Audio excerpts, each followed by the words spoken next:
काल सहज बाजारात मला मस्त की या मिरच्या मिळाल्या. ह्याच्या मला बऱ्याच दिवसापासून मस्त लोणचं बनवायचं होतं. या मिरचीचं लोणचं एक नंबर चवीला चपाती भाकरीवर लागतो, भाताबरोबर छान लागतो. मिरच्या स्वच्छ धुवून वगैरे घेतल्यात आणि छानपैकी त्याला मध्ये चीर पाडून घ्यायचा.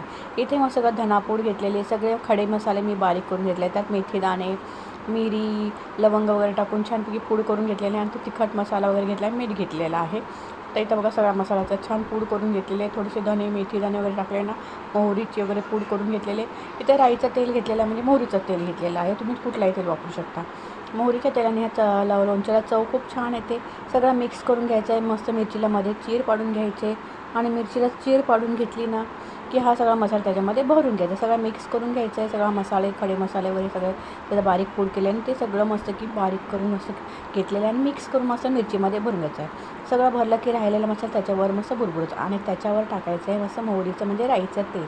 तुम्हाला कुठलं आवडत असेल तो तेल टाकतो. राईच्या तेलाने ह्याला चव छान येते म्हणून राईचं तेल वापरलेलं आहे. आता ह्या मिरचीचं लोणचं खूप सुंदर पराठ्याबरोबर लागतो. साधी मिरची नुसतं वरण भात घेतलं तरी खूप छान लोणचं चव येते ह्याला.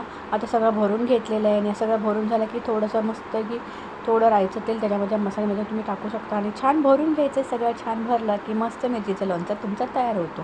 थोडंसं ऊन द्या तुम्ही, ह्याचं पाहिजे असेल तर मस्त मिरचीचं लोणच्याला ह्या.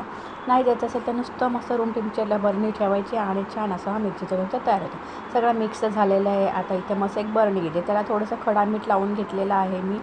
आता सगळं मिक्स झालेलं आहे. सगळं एकत्र करायचं आहे. मस्त राईचं तेलावरून पेरून घ्यायचं, म्हणजे टाकून घ्यायचं आहे. चवीला एक नंबर लोणचं होतं. नक्कीच करून बघा आणि राईचं तेल टाकलं तर एकदम चवीला सुंदर लागतो. पण कोणाकोणा राईचं तेलाचा वास आवडत नाही, मग काय साधंच तेलाचा वापर करायचा. मिक्स करून घ्यायचं आहे. बरणी मस्त की घ्यायची आणि त्याच्यामध्ये मीठ टाकून घ्यायचं. थोडंसं आवडत असेल तर जास्त टाका आणि छान की तुम्ही विनेगरही वापरू शकता. याच्यामध्ये मी विनेगर नाही वापरलेलं कारण माझ्या नव्हतंच आणि मला आवडत पण नाही. तर इथे छानपैकी मिक्स झालेलं आहे. बघा किती सुंदर रंग आलेला आपल्या लोणच्याला. मिरचीचं लोणचं अशाच प्रकारे करून घ्या. थोडंसं पण छान चवीला लागतं हा लोणचं.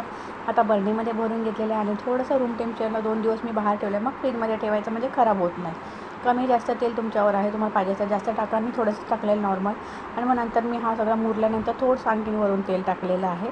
पहिलं मस्त भरणीमध्ये भरून ठेवलेलं आहे. अशा प्रकारे भरून ठेवा.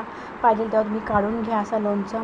2 दिवस मी बाहेरच ठेवलेला, म्हणजे छानपैकी रूम टेम्परेचरलाच ठेवलं होतं आणि मस्त मिक्स करून घेतलेलं आहे. छान लोणच्याला चव आलेलं. आवडल्यास लाईक, सबस्क्राईब. पुन्हा भेटू, तोपर्यंत बाय बाय.